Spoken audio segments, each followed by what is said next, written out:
مرتب تمام جاهایی که به من گفته میشد که مثلا اینجا اینجوریه، اونجا اونجوریه، اونجا اونجوریه، میرفتم و آدمایی که معتاد بودن رو میدیدم.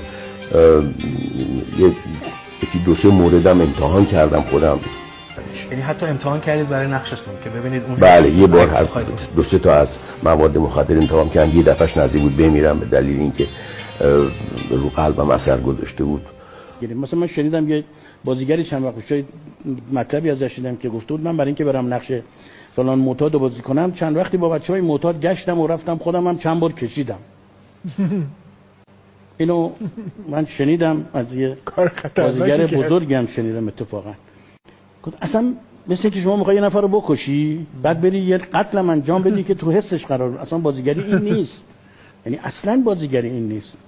برای همین بعضی از آدمایی که تو حس قرار میگیرن و میخوان بازی کنن سر صحنه آدمای خطرناکی میشن. شما همه چیز باید با اندازه باشه، یعنی کنترل شده، یه کنترل شده. حتی اگر میخوای بزنی همه اینا باید، وگرنه بازیگر نیستی. تو حس قرار بگیرم بزنم بازیگر نیستی.